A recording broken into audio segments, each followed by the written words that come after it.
நிம்மதியான தூக்கம் வர இந்த 3 விஷயம் பண்ணுங்க. நம்மள பல பேருக்கு எல்லாம் இருந்தும் நிம்மதியான தூக்கம் வராது. ஏசி, ஃபேன் எல்லாமே போட்டு கூட தூக்கம் வராது. இதற்கு காரணம் மனசுல ஏதோ ஒரு பயம் இல்ல குழப்பம் இருக்கு. இதை சரிப்படுத்தணும்னா உப்பு தான். அந்த ரூமை பாசிட்டிவ் ஆக்கணும்னா அது கல்லுப்புனால தான் முடியும்.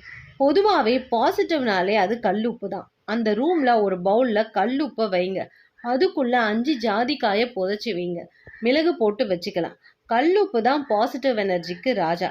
கல்லுப்பு ப்ளஸ் ஜாதிக்காய் இது ஒரு நல்ல காம்போ. மிளகு இது ஒரு நல்ல பாய்சன் ரிமூவர். இதை போட்டு வச்சாலே போதுமான விஷயம்தான். தலையணைக்கு கீழே படிகாரம் ஒரு சின்ன துணியில கட்டி வைக்கலாம். படிகாரத்துல இருந்து வரக்கூடிய காந்த அலைகள் எலக்ட்ரோஃபீல்டு என்ன பண்ணும்னா பாசிட்டிவ் நெகட்டிவ்னு ரொட்டேட் பண்ணும். படிகாரம் சாதாரண விஷயம் கிடையாது. வீட்டு வாசல்ல கட்டி இருப்பாங்க. காத்துல இருக்க நச்சுத்தன்மை இருந்துச்சுன்னா அதை அப்சர்வ் பண்ணிட்டு விடும்.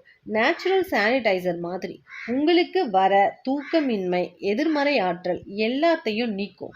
அடுத்து கட்டிலுக்கு கீழே என்ன போடலாம்னா ஒரு வேப்பமர குச்சி.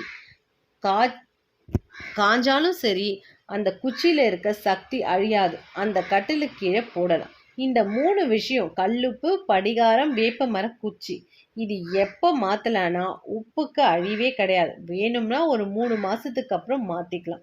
இதை செஞ்சு பாருங்க. கண்டிப்பா உங்களுக்கு நல்லது நடக்கும்.